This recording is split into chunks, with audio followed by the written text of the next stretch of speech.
네, 여러분 안녕하세요. 저는 송림 유년부를 담당하고 있는 김소리 전도사입니다. 만나서 반갑습니다. 네, 여기 혹시 송림 유년부 한번 손들어 볼까요? 네, 의리를 지켜주신 분들, 네, 그러지 말라고 했는데 감사합니다. 네, 그래도 떠나신 분들 제 머릿속에 다 기억되어 있어요. 그래서 네, 하나도 빠짐없이 다 기억하고 있습니다. 네, 다 기억하고 있기 때문에 괜찮아요. 네. 제가 유년부에서도 설교를 길게 하는 것으로 유명해요.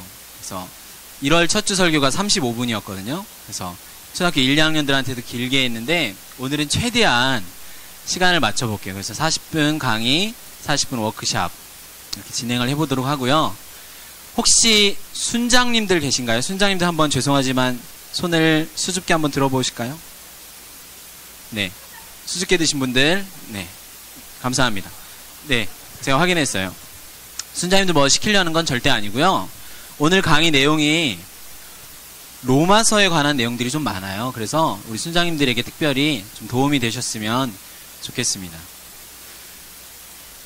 제가 아이들한테도 굉장히 설교를 진지하게 해요. 그래서 여러분들도 오늘 강의가 단순하게 크리스찬 티칭, 어떤 티칭에 대한 내용 가운데서 우리가 별에 대해서 배웠을 때 학생 이렇게 끝나는 것이 아니라 좀 깊이 생각하고 돌아가는 그런 귀한 시간 되셨으면 좋겠습니다.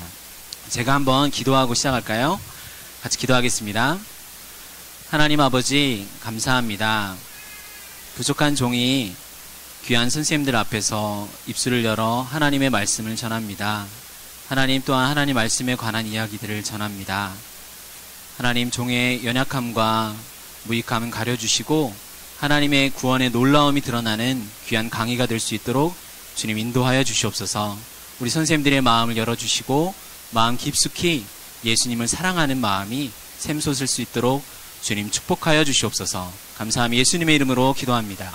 아멘.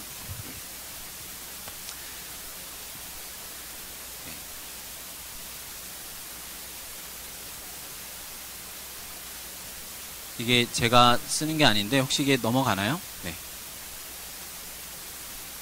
제가 한번 넘겨볼게요.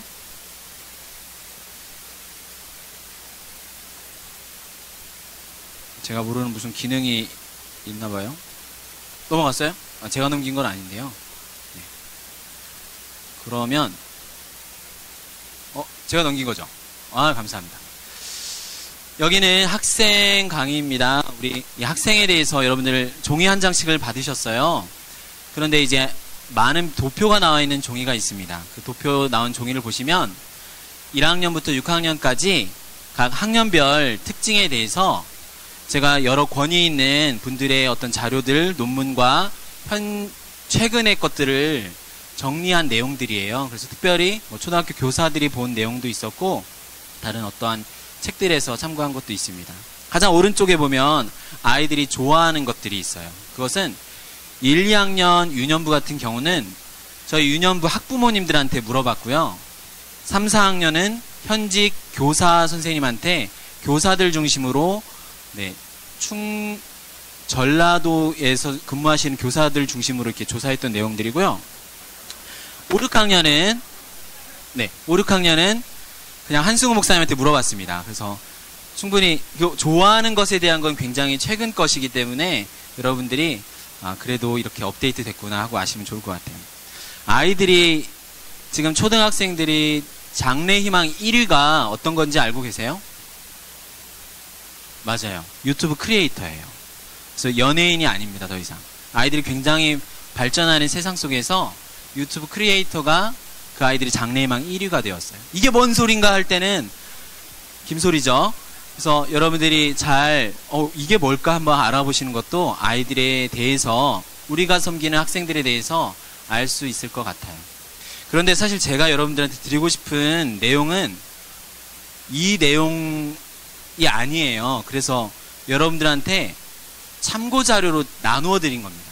그래서 이거는 이따가 워크샵 시간에 한번 같이 읽어보시고 또 그때 한번 실제적으로 적용을 할 때 한번 참고해 보시면 좋을 것 같아요. 네, 우리 아이들 그래도 한번 다시 점검을 한번 해볼게요. 자, 1학년입니다. 순수함의 대명사 1학년. 전혀 예측할 수 없는 이제 막내들이죠. 근데 이 아이들이 매사에 적극적으로 무엇인가를 하지만 말을 많이 합니다. 그러나 알아들을 수는 없어요. 그래서 아주 귀엽지만 아직은 이성보단 본능에 충실한 1학년들입니다. 1학년들이 자주 하는 말은 그게 뭐예요? 이 말을 가장 많이 해요. 2학년입니다. 가장 초등학생다워요. 이 아이들은 인정받으려는 욕구가 많고 놀이에 참여하려는 욕구도 많습니다. 가장 활발합니다. 그래서 몸을 움직이는 것을 매우 좋아합니다. 그래서 유아에서부터 이제 초등학생이 되어가는 진짜 그런 초등학생 같은 학년입니다. 이 아이들이 자주 하는 말은 진짜예요? 이 말을 참 자주 합니다. 유년부 선생님들 좀 공감하시죠? 이제 초등부, 이제 제법 학생 티가 나는 3학년 친구들입니다. 이 3학년 친구들은 나름 이제 학교 생활에도 적응도 했고 약간의 여유도 있어요.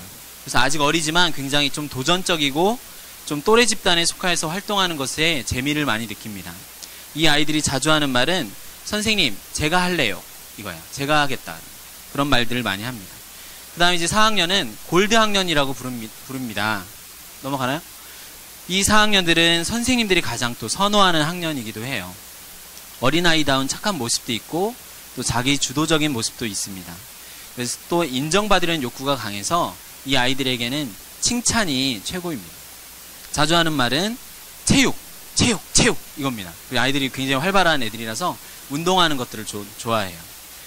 이제 사춘기에 들어가는 5학년이 있습니다. 우리 5학년을 보면은 이 아이들은 남학생들은 서열이 생기고 감정을 잘 조절하지 못하는 모습들이 보입니다. 여학생들은 끼리끼리 다니게 되며 신체적인 특징이 두드러집니다. 그래서 남녀 특징이 더 활발하게 드러나는 학년이 바로 5학년입니다. 자주 하는 말은 그거 하면 뭐 주실 거예요?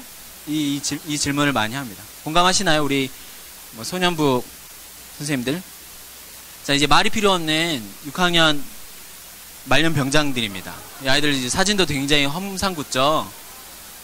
이 아이들은 말도 잘 안 해요. 그래서 뭐 특별한 말이 없습니다. 이 아이들은. 자, 우리 이제 그 도표에 대한 걸 잘 정리한 거예요. 6학년은 뭐 말이 필요 없어요. 그래서 이 아이들을 우리가 이제 섬기고 있는데 학생에 대해서 우리가 이제 나누지만 한번 같이 볼게요. 자, 너 자신을 알라. 이 말을 누가 했죠? 네, 방금 제가 했죠. 근데 소크라테스 철학자가 이야기했습니다. 그런데 이 말은 자기 자신을 알 때 자신을 깊이 묵상하고 성찰하면 자신에 대해서 더 잘 알 수 있다는 말도 되면서 동시에 이것은 또한 온전하지는 못합니다. 왜냐하면 나만을 알았을 때는 나에 대해서 정확히 알기는 어렵거든요. 그래서 우리는 타인을 통해서도 나에 대해서 알 수 있어요. 타인이 바라보는 나.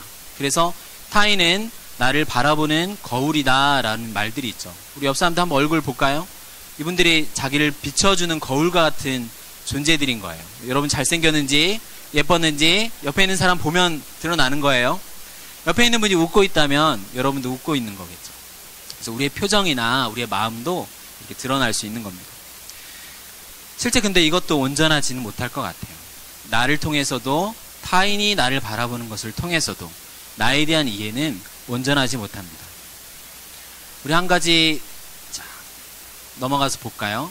자, 여기 보면 3명의 딸과 3명의 아빠가 있어요. 한번 누가 누구의 딸인지 누가 누구의 아빠인지 한번 맞춰볼까요? 이제 왼쪽에 있는 아이들이 있고 오른쪽에는 여러분 믿기 어려우시겠지만 한승우 목사님, 송림소년부 섬기신 한승우 목사님, 가운데는 저예요. 네, 우와, 네, 많이 달라졌죠? 네, 사람이 참 이렇게 변하기 쉽지 않은데 많이 변했어요.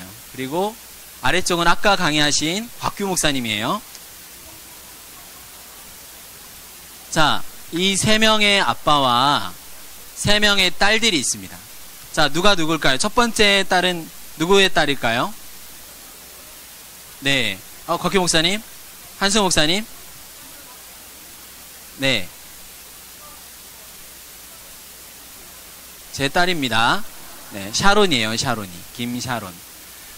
그리고 두 번째 딸은 누구의 딸일까요? 3번. 네, 맞아요.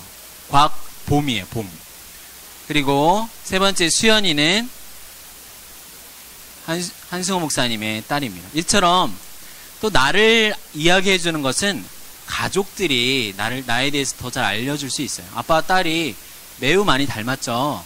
그래서 심지어는 어떤 행동도 비슷할 때가 있고 생각하는 것도 비슷할 때가 있습니다. 이처럼 나에 대해서 알려주는 것은 가족을 통해서도 알 수가 있어요. 그러나 이것도 역시 온전한 것은 못 됩니다.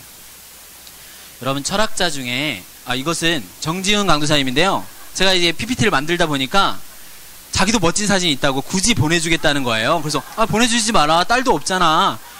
아들 있는 사람이 무슨 사진 보내겠다는, 자기 사진만 보내줬어요. 그래서 꼭 한번 보여달라고 해서 이 자리에는 없지만 우리 정지훈 강도사님, 네, 가장 멋있었을 때라고 합니다. 자, 이제 나에 대해서 알 수 있는 또 다른 방법은 철학자를 통해서도 알 수 있습니다. 여러분, 사르트르라는 철학자에 대해서 들어보셨나요? 존재와 무라는 책을 썼습니다. 매우 어려운 책이에요. 이 책에서 이 철학자는 인간은 무엇인가 라는 질문을 던졌을 때 인간은 가장 자유로운 존재이다 라고 이야기하면서 가장 중요한 핵심 단어를 뭐라고 하냐면 인간은 세상에 툭 던져진 존재이다 라고 이야기를 했습니다. 여러분, 툭 던져진 존재에게 이 세상에 툭 던져졌어요. 목적이 있을까요? 없습니다. 가치가 있을까요? 없습니다. 사르트르가 이야기하는 인간의 어떤 존재는 목적도 가치도 인간의 존엄성도 없을 때, 모든 것이 없을 때 가장 자유로운 존재이다 라고 이야기를 했어요. 실제 이러한 현상들이 유럽이나 우리나라도 많이 이렇게 등장을 하게 됩니다. 그래서 왜 내가 남자가 꼭 여자하고만 결혼해야 되나? 어떤 인간의 가치나 존엄성 이런 거 없습니다. 그냥 내가 하고 싶은 대로 살아가는 것이 그게 가장 인간다운 거 아닌가? 라는 것들이 유럽이나 선진국, 우리나라까지도 이제 아이들의 세상까지도 많이 침범하고 있는 것이 현실입니다. 우리는 이렇게 나라는 인간을 이해할 때 나 스스로를 바라볼 수도 있고 타인이 바라보는 것을 바라볼 수도 있고 나의 가족을 통해서도 또한 철학자나 심리학자의 이야기를 통해서도 인간을 이해할 수는 있습니다. 그러나 이건 모두 다 온전하지 못하다라는 것입니다. 그래서 실제 우리는 우리에게 주신 하나님의 계시인 말씀인 성경을 통해서만 인간에 대해서 바르게 이해할 수 있다는 것입니다. 그래서 우리는 이제 학생이라는 파트를 다루고 있지만 학생을 알기 이전에 인간이 어떤 존재인지를 바르게 알아야 우리가 상대하는 학생을 하나님께서 원하시는 목적까지 바르게 인도할 수 있는 게 우리 귀한 선생님들이 될 거라고 믿습니다. 그래서 오늘 이 시간은 굉장히 어려운 시간이 될 거예요. 그래서 인간에 대해서, 그 인간의 정점이 어떤 것을 목적으로 갖고 있는지를 다루는 시간을 갖도록 하겠습니다. 지금까지 재미있는 건 다 끝났어요. 그럼 이제 많은 기대감은 풀으시고 나는 제대로 한번 들어보겠다, 이런 각오로 한번 들어보시면 좋을 것 같아요. 지금까지는 재밌었죠? 네, 감사합니다. 저도 제가 이렇게까지 재밌을 줄 몰랐는데. 자, 이제 본론이에요. 성경이 말하는 인간 자유의 상태를 이야기합니다. 그래서 하나님께서 우리에게 인간에게 허락하신 자유의 상태가 성경에 보면 약 4가지의 종류가 나옵니다. 첫 번째는 죄를 지을 수도 있고 짓지 않을 수도 있는 타락한 이전의 아담의 자유가 나옵니다. 두 번째로는 죄를 짓지 아니할 수 없는 타락한 이후에 죄인의 자유가 나옵니다. 세 번째로는 죄를 짓지 않을 수 있는 중생한 이후에 신자의 자유가 나옵니다. 마지막으로는 죄를 지을 수 없는 영화롭게 된 의인의 자유가 나옵니다. 여러분들은 어디에 있을까요? 여러분들 이곳에 불신자는 없으시니까 하나님을 믿고 계신 신자의 자유를 가지고 계시겠죠? 그럼 우리 아이들은 어떨까요? 대부분 신자이겠죠. 그러나 그들 중에 아직 복음을 모르는 학생들이 있다면, 또 새 친구 반으로 이제 올라온 친구가 있다면 죄인의 자유라는 상태에 해당하는 친구들도 있을 겁니다. 이 친구들이 만약 예배와 설교 가운데 너무 듣기 싫어하고 공과 때 욕하고 이렇게 난리를 친다면 사실은 그게 당연한 거예요. 왜냐하면 죄인에게 나오는 것은 죄밖에 없기 때문에 그렇습니다. 이제부터 하나씩 간단히 살펴보도록 하겠습니다. 자, 첫 번째, 우리가 당시의 타락 이전의 아담이 어땠을까요? 하나님을 사랑하고 이웃을 사랑하는 아주 자유가 있었습니다. 그러나 그는 하나님을 무척 경외했고, 이 경외라는 것은 하나님께서 말씀하시는 명령을 따르는 방식으로 경외가 나타났습니다. 시편 148편 5절에 보면은 그가 명령하심으로 지음을 받았다라고 이야기합니다. 명령하자 창조가 일어난 거예요. 인간 존재의 기원은 하나님이 명령하셨기 때문에 우리가 존재하는 겁니다. 여러분, 이 자리에 존재하고 있는 이유가 하나님이 명령하셨기 때문에 있다는 것을 여러분 믿고 있습니까? 아멘이죠. 실제로 명령과 창조, 이 명령과 순종이라는 관계는 매우 긴밀한 관계를 갖고 있어요. 그러나 아담은 결국 범죄하였습니다. 그 아담의 죄라는 것이 무엇일까요? 아담의 죄는 선악과를 먹지 말라는 명령을, 이 명령은 하나님의 다스림 아래 있겠다라는 명령인데, 이 순종해야 되는 상태에서 하나님의 말씀을 어깁니다. 그래서 아담의 죄는 불순종이라고 정의할 수 있습니다. 그들의 반역은 하나님의 말씀을 멸시하였고 하나님에 대한 경외심을 버린 거예요. 그래서 죄의 근원은 하나님 말씀에 대한 멸시라고도 또 이야기할 수 있습니다. 그래서 불순종과 하나님 말씀에 대한 멸시가 바로 죄라는 것입니다. 실제 우리 말씀에 보면은 여러분 그 강의 안에도 있지만 에레미야 2장 9절에 보면 내 하나님 여호와를 버림과 내 속에 나를 경외함 없는 것이 악이요 고통인 줄 알라. 주 만군의 여호와의 말이니라. 이건 없죠, 강의 안에. 네, 적어주시면 돼요. 여호와를 버린 것, 하나님을 어떻게 그들이 버렸냐면 하나님의 말씀을 버림으로 하나님을 버린 겁니다. 이것이 죄고 악이라는 겁니다. 하나님의 말씀을 버린 죄로 온 인류는 타락했어요. 모든 피조물이 죄의 영향 아래에서 탄식하며 허무한 데 굴복할 수밖에 없게 되었죠. 자, 다윗은 시편 51편에서 뭐라고 이야기하냐면 내가 죄악 중에 출생하였으며 어머니가 죄 중에서 나를 잉태하였나이다. 또한 바울은 우리가 본질상 진노의 자녀였다라고 말합니다. 인간의 죄라는 것은 누군가를 보고 따라하는 모방을 통해서 죄가 들어온 게 아니라 아담의 타락 이후에 인간의 본성 가운데 이제 부패하여서 갖게 된 죄라는 것입니다. 여러분, 질문을 하나 드릴게요. 여러분, 거듭난 신자가 육체를 따라 자녀를 낳으면 거듭난 자녀가 태어날까요? 여러분 어떻게 생각하세요? O라고 생각하시는 분? 네. X라고 생각하시는 분? 굳이 손 안 드셔도 될 것 같아요. 정답은 X입니다. 신자든 불신자든 타락한 본성에서 자녀를 낳기 때문에 무죄한 자녀가 아니라 유죄한 자녀가 태어나는 겁니다. 그래서 거듭난 사람도 육체를 따라 거듭난 자녀를 낳지 않습니다.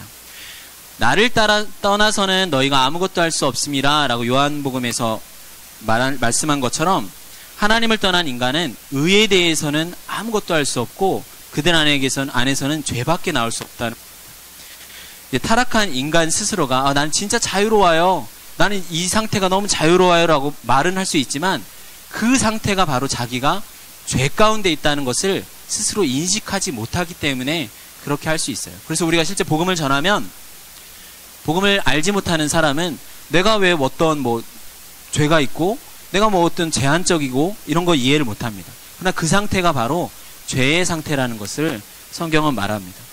부패하고 타락한 상태에 있기 때문에 실제 그들은 부패하고 거짓된 것을 당연하게 여기는 습성이 나옵니다. 왜 인간은 하늘의 신령한 것을 이해하지 못할까요? 신령한 것은 신령한 것으로 말미암아 안다라고 성경에서 말합니다. 그래서 진리의 영이신 성령의 빛 없이는 어두움에서 벗어날 수 있는 인간은 아무도 없다는 것입니다.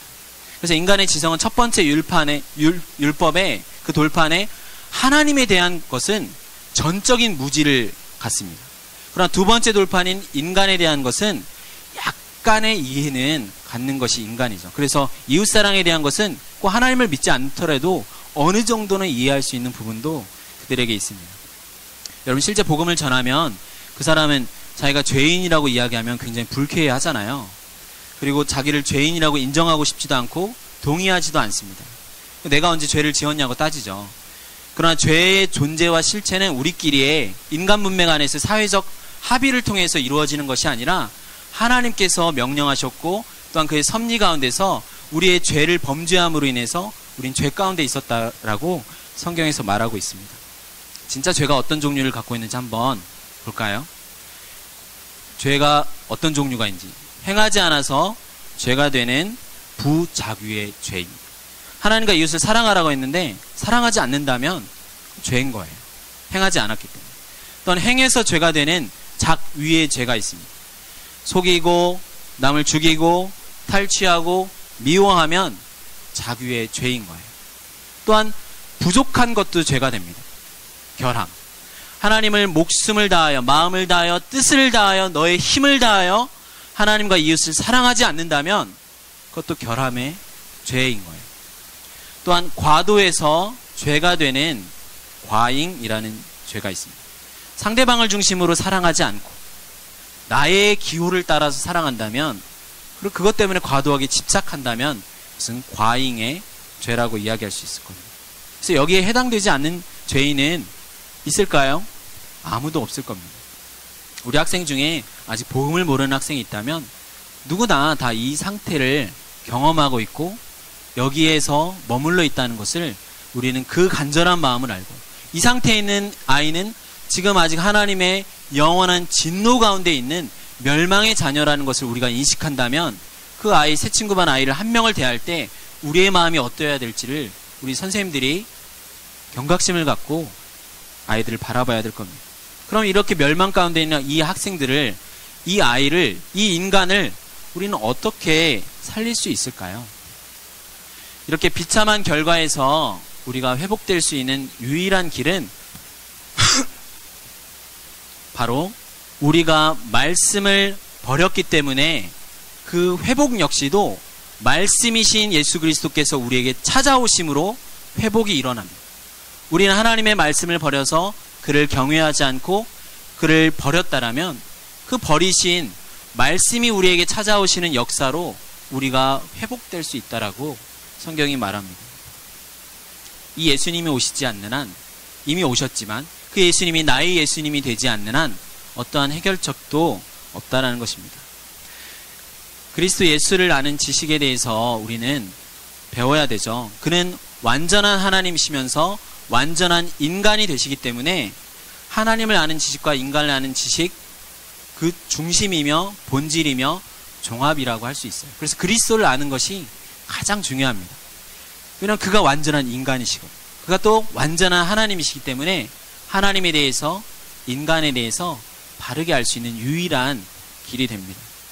주의해야 될 것은 그리스도를 아는 지식이라는 것은 단순한 어떻게 머릿속에 지적인 암만을 이야기하는 건 아니에요.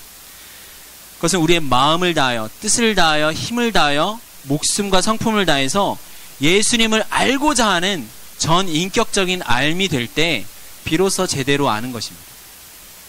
그래서 예수님께 제자들에게 물어보시죠. 너희는 나를 누구라 하느냐? 그때 이제 베드로가 뭐라고 고백하죠? 주는 그리스도시요 살아계신 하나님의 아들이시니이다. 예수님에 대한 이 교회의 고백을 여러분은 마음 깊숙이 새기셔야 돼요. 그리스도라는 말은 기름 부음 받은 자라는 단어잖아요. 히브리어로는 메시아고 헬라어로는 그리스도. 이 그리스도라는 것은 예수님의 사역을 이야기합니다. 구약 성경에 보면은 기름 부음을 받은 직분이 세 직분이 나와요. 그리스도의 삼중직이라고 하죠. 어떤 직분들이 있죠? 왕, 선지자, 제사장. 살아계신 하나님의 아들이다라는 것은 그의 사역을 넘어서는 그의 존재를 이야기합니다. 이제 하나씩 볼게요. 그리스도, 선지자, 제사장, 왕. 구약의 대표적인 선지자는 모세입니다. 제사장은 누굴까요? 맞추시는 분에게 칭찬을 해드리도록 할게요.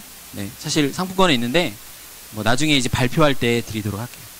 구약의 제사장은 멜기세덱이 대표적인 제사장. 히브리서에서 이야기합니다. 히브리서에서 뭐라고 이야기하냐면 그리로 앞서가신 예수께서 멜기세덱의 반차를 따라 영원히 대제사장이 되어 우리를 위하여 들어가셨느니라. 신명기에서는 모세가 이렇게 모세한테 하나님이 얘기하시죠. 주 하나님이 너희를 위하여 너희 형제 가운데서 나 같은 선지자 하나를 세울 것이니. 모세가 이야기죠. 자, 그 다음에 왕은 대표적으로 구약의 왕이 누가 있을까요? 네, 다윗입니다. 큰 자가 되고 지극히 높으신 이의 아들이라 일컬어질 것이요 주 하나님께서 그 조상 다윗의 왕위를 그에게 주시리니. 이 삼중직은 예수님이 이 땅에서 수행하신 세 가지 일과 관련된 직분을 가리키는 일입니다. 그래서 이 실제 예수님의 삼중직의 교회에서의 직분은 목사와 집사와 장로로 연결되어집니다. 근데 거기에 국한된 기능이 아니라 이 교회의 모든 리더들에게 해당되는 기능으로서 사역으로서 우리가 좀 받아들여야 될 것 같아요. 첫 번째, 선지자는 단순한 어떤 정보 전달을 하는 것이 아니라 그의 인격과 그의 삶 전체가 하나님의 뜻이 되는 사람인 겁니다. 단순히 입만으로 이야기하는 것이 아니라 그의 삶으로, 그의 모습으로, 그의 눈빛으로 그의 인격 전체가 하나님의 뜻을 말하는 자, 그가 바로 선지자의 삶을 살아가는 자들이겠죠. 제사장은 죄의 용서를 하는 사람이잖아요. 근데 우리가 누군가의 죄를 용서하는 것이 아니라 우리 학생 한 명의 아이가 어떤 죄 때문에 힘들어한다면 그 아이의 죄를 가지고 마치 나의 죄인 것처럼 하나님께 애통하며 끌어안을 수 있는 자, 그가 바로 제사장의 사명을 감당하는 선생님이라고 할 수 있을 거예요. 그냥 너는 아프구나, 이게 아니라 그래, 이 아이의 아픔이 나의 아픔이구나. 우리가 함께 울고 함께 웃는 분당우리 교회가 된다면 이 제사장의 직분의 사명을 감당할 수 있는 거예요. 왕은 어떨까요? 다스리는 존재죠. 근데 이 다스린다는 것은 억압하고 억누리는 어떤 권세 가진 자가 아니라 그들을 권력으로 주장하는 자세가 아니라 모든 본을 스스로 보이면서 섬기는 자가 바로 다스리는 자입니다. 그래서 실제로 목사와 집사와 장로의 일을 우리 또 모든 리더들이 감당해야 될 것입니다. 그래서 교회 공동체의 진정한 회복은 그리스도의 삼중직을 회복하는 데 달려있다고 말할 수 있어요. 하나님의 아들에 대해서 우리 잠깐 다룰게요. 하나님의 아들은 참 하나님이시면서 그 다음 뭘까요? 참 인간이시다라는 것을 우리에게 이야기합니다. 그리스도 예수의 두 본성이시죠. 참 하나님이시면서 동시에 참 인간이신 예수 그리스도. 안셀무스라는 학자가 이렇게 질문을 하나 했어요. 왜 하나님께서 인간이 되셔야만 했는가? 라는 질문을 했을 때 우리가 죄의 심각성은 그 죄인에게 있는 것이 아니라 죄의 대상인 하나님에게 달려있다고 말할 수 있습니다. 죄의 심각성은 하나님에게 달려있는 거예요. 왜 그러냐면 죄의 주체가 인간이기 때문에 우리가 한번 볼까요? 죄의 주체는 물론 인간이죠. 인간이 죄를 지었습니다. 그래서 인간만이 형벌을 받아야 되지만 그 인간 대신 형벌을 받기 위해서 예수님은 인간으로 오셨고 하나님이신 분에게 우리가 죄를 범했기 때문에 영원하고 무한하고 불변한 그 형벌을 받기 위해서 하나님께서 이 땅에 오셔야만 하는 것이 바로 이 이야기입니다. 여러분 다 이미 잘 알고 계신 복음에 대한 핵심이지만 인간에 대한 이해에 있어서 꼭 마음속에 잘 새기시면 좋을 것 같아요. 죽음의 무덤이 자기를 삼키도록 예수님께서 허락하신 것은 그냥 죽음에게 삼키우기 위한 것이 아니라 오히려 그의 생명이 죽음을 삼켜버리시는 그 역사하심을 위해서 예수님은 인간이 되어 이 땅에 오셔서 죽으신 것이죠. 자, 세 번째, 신자의 자유 가운데서 우리는 구원을 이제 이야기할 겁니다. 구원의 네 가지 원인들이 있어요. 하나님께서는 죄인을 구원하셨죠. 그 구원의 원인을 우리 성경과 이제 교회사 속에서 전통적으로 네 가지 원인을 둡니다. 첫 번째는 참 하나님 아버지의 긍휼과 사랑이라는 유효적인 원인, 효력 있게 하는 참 원인이라는 거죠. 그 다음에 그 재료적인 원인인 예수님을 통해서 구원을 이루어내셨습니다. 그리고 그 기구적인 어떠한 형식적인 것은 우리의 믿음을 통해서 하나님은 구원해내셨어요. 마지막으로 어떤 것을 위해서 구원하셨는가? 목적적 원인은 하나님의 영광이라는 것입니다. 이처럼 구원과 구원의 원인과 도구는 영원 속에서 삼위일체 하나님께서 예정하신 일입니다. 이것을 현재를 살아가는 우리들을 위해서 성령으로 모든 일을 하시고 도구로는 말씀을 가지고 지금도 일하고 계신 일들입니다. 여기서부터 이제 로마서 이야기가 좀 나올 텐데요. 사도 바울은 로마서 7장에서 자기의 마음속에 있는 비밀을 꺼내어서 이야기하기 시작합니다. 자신의 마음을 면밀히 살펴보니까 선을 원하는 자신에게 대항하여 악을 행하는 자신을 충격적으로 발견하게 됩니다. 마치 지킬 박사가 그 안에 하이드가 있는 것처럼 마음속에 있는 악이 선을 이기어 사로잡은 형국을 그는 보게 된 거예요. 바울은 먼저 이제 율법에 대해서 이야기하기 시작합니다. 남편의 죽음으로부터 자유를 얻게 되는 그 부인의 예를 통해서 우리의 옛것인 율법에서 벗어나 자유를 얻게 되며 성령의 종이 되었다고 이야기합니다. 그러나 여러분 생각해보면 율법과 성령은 같은 걸 요구하지 않나요? 율법도 거룩하고 성령은 더욱 그러하고 그렇지 않습니까? 그러면 율법에서 이제 우리의 자리를 율법의 종이 아니라 성령의 종으로 자리가 옮겨졌다라고 하는데 그럼 우리의 삶은 무엇이 달라진 걸까요? 이게 복음의 어떤 핵심이기 때문에 이걸 이해하지 않으면 우리가 받은 구원이라는 것을 아이들에게 전달하기는 사실 쉽지 않잖아요. 자, 그러면 율법에서 성령으로 옮겨진 우리의 삶 한번 보겠습니다. 율법은 가장 중요한 기능은 죄를 드러내는 역할을 갖고 있습니다. 어떤 역기능이죠. 실제 순기능은 의를 드러내는 기능이 율법에 있어요. 그래서 율법에서는 의를 행하고 이 명령을 다 지키는 자에게는 생명을 주겠다라고 이야기합니다. 그러나 모든 사람이 율법을 지킬 수 있는 사람은 단 한 사람도 없기 때문에 순기능은 드러나지 않고 역기능만 우리에게 작용을 하게 되었죠. 그러나 이 율법이 이제 성령의 종이 된 사람들, 신자들에게는 순기능으로 작용하기 시작합니다. 바로 의인들의 의를 드러내게 되는 거죠. 우리가 예수 그리스도의 속죄를 통해서 이제 값없이 얻게 된 의는 단순하게 우리가 하나님께서 우리에게 목적하신 완성의 상태의 의가 아닙니다. 볼까요? 칭의는 완성된 의가 아니라, 이 말은 그렇다 해서 우리가 율법을 통해서 구원받을 수 있다는 말이 아니라, 구원은 오직 예수 그리스도의 대속의 은혜, 그것을 믿는 믿음을 통해서만 우리는 구원을 받죠.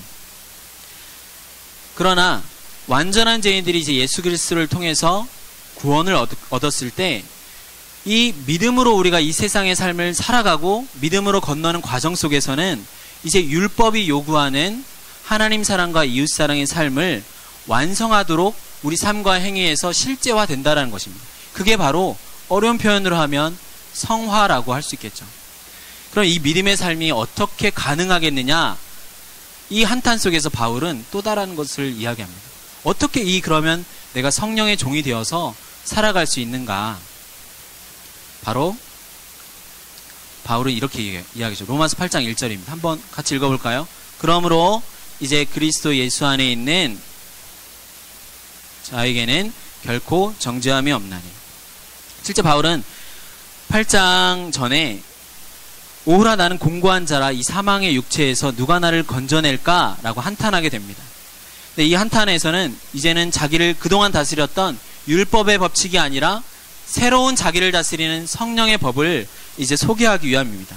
결론을 먼저 말씀드리면 이제 우리를 다스리는 새로운 법인 성령을 따라서 믿음의 길을 걸어서 종착지에 도달하게 되는 것입니다. 이걸 성화라고 하죠. 죄인들이 이제 참으로 의를 행하는 삶을 살게 되는 겁니다. 자, 이 로마서 8장 1절에 있는 이 말씀을 실제 다른 많은 사본들을 보게 되면 다양한 것을 발견할 수 있어요.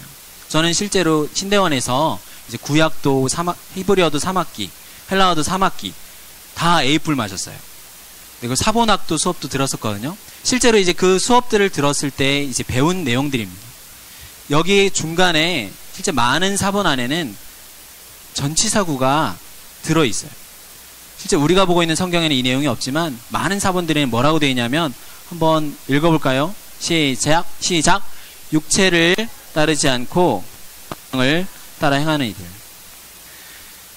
너는 죄가 없다라고 무죄를 선언한 근거가 예수 안에 있는 자들에게서 더 구체적으로 누구라고 이야기하냐면 더 이상 육체를 따르지 않고 성령을 따라 행하는 자들이라고 방향을 우리한테 가리키는 것입니다.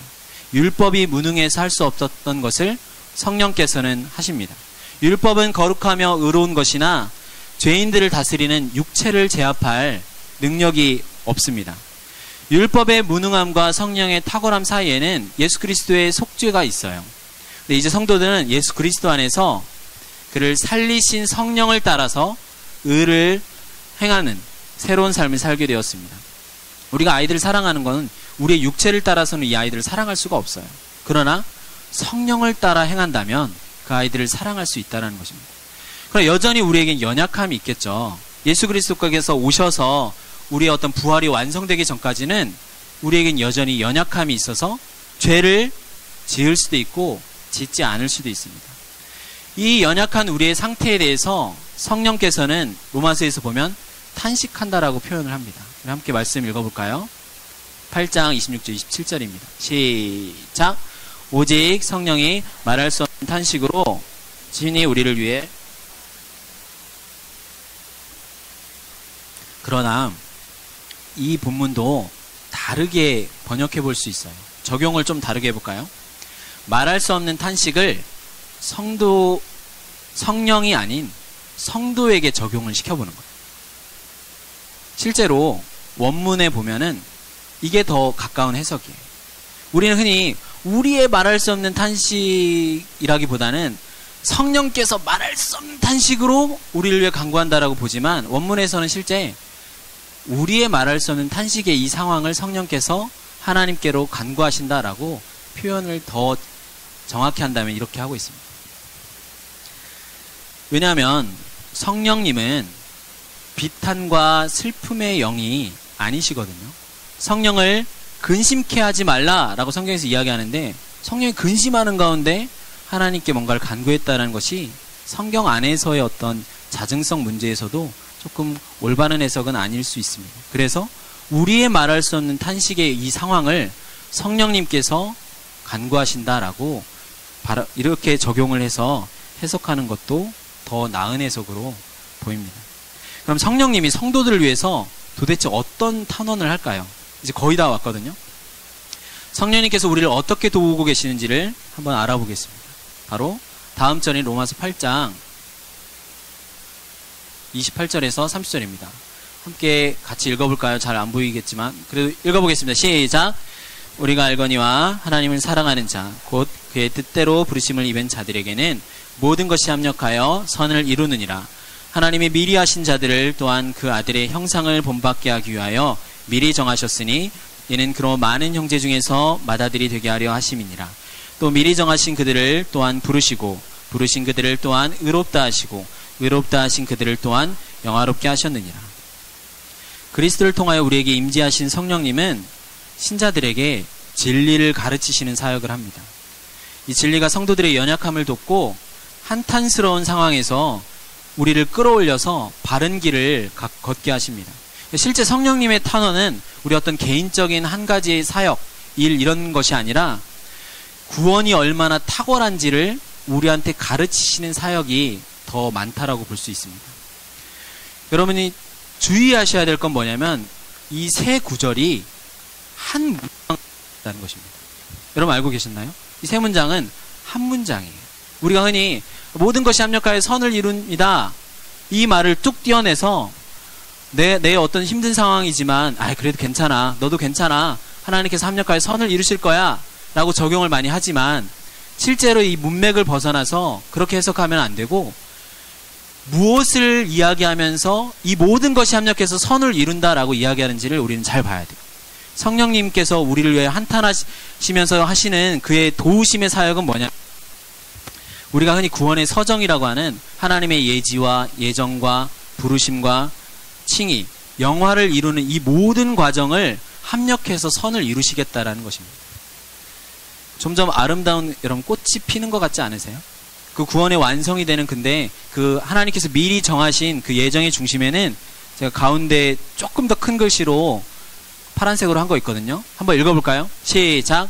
아들의 형상을 본받게 하기 위하여. 그 구원의 완성의 중심에는 숨모르포스라는 단어가 있습니다. 그 아들의 형상을 본받게 하기 위하여라는 단어인데 이 단어는 사실 명사예요. 본받게 하기 위하여라고 명사로 번역을 못하고 이렇게 나왔지만 실제 그 아들의 형상에 우리가 참여한다라는 그 형체를 이야기하는 단어가 바로 숨모르포스라는 단어입니다. 똑같은 단어가 이제 성경에 딱 한 번 나오는데요. 빌립보서 3장 21절에 우리 낮은 몸을 자기 영광의 몸의 형체와 같이 그의 영광의 육체를 위한 참여 형체로 변하게 하시리라. 그 아들의 형상은 예수 그리스도께서 부활하신 후에 영광스러운 부활체를 의미한다고 볼 수 있어요. 그래서 하나님께서 한 사람을, 한 학생을, 한 인간을 어디까지 구원하시기로 작정하셨냐면 그 사랑하는 아들의 부활하는 영광의 형체까지로 우리를 참여시키는 그 형체로 자라게 하겠다. 이것을 성령께서 이 모든 것을 합력해서 한 학생을 그 목적지까지, 그 구원의 완성까지 자라게 하시겠다라고 로마서에서는 이야기하고 있는 겁니다. 사실 로마서의 어떤 정상이라고 하는 구원의 목적지가 바로 8장입니다. 그래서 이제 그 부활에 참여한 자, 예수 그리스도 안에서 죄인과 의인이 하나 되었고, 예수 그리스도 안에서 이방인과 외인이 하나 되었고, 예수 그리스도 안에서 만물이 하나 되게 함, 그 하나됨의 역사가 바로 이제 여기서 하나 되게 하셨다라는 것을 통해서 로마서 9장부터 쭉 이방인과의 하나됨, 그 만물의 하나됨, 이런 것들의 하나됨에 대한 이야기를 하게 됩니다. 여기까지예요. 그래서 마지막인데요. 우리는 이제 구원 계획의 정상을 볼 수 있어요. 아들의 형상을 본받게 하기 위하여. 숨모르포스. 이 단어가 본받게 하는 이 단어들을 명사를 번역을 이렇게 한 거거든요. 그리스도의 부활에 참여함, 믿음으로 참여한 성도의 형체를 이 단어로 이야기할 수 있습니다. 여기가 바로 우리가 다다르게 되는 인간의 구원의 정상이라고 이야기할 수 있습니다. 하나님께서 우리를, 그리고 우리 학생들을 어디까지 끌고 가시는지 우리 지금까지 보았습니다. 이 구원의 탁월함을 나타내는데 목회자와 교사들을 통해 성령님께서 일하시는 것입니다. 이제 우리는, 우리 학생들이 그리스도와 하나됨을 이루기 위해서, 그리스도를 닮기 위해서 그러면 우리는 어떻게 노력을 해야 될까요? 특별히 우리는 한 주 동안 거의 유일한 시간이라고 할 수 있는 예배를 통해서 어떻게 그들을 도와야 할까요? 이것을 이제 워크숍을 통해서 같이 토의해보고 발표하는 시간을 갖도록 하겠습니다. 여러분, 한 장짜리가 아까 받은 거 한번 볼까요? 그 뒷면에 보시면 워크숍 내용들이 있죠. 그래서 이제 조별로 우리가 이 구원의 정상이 예수 그리스도의 부활하신 그의 참여하는 형체까지 우리가 간다면, 우리 그럼 예수님을 닮아야 되잖아요. 그 예수 그리스도의 성품이 어떤 분인지.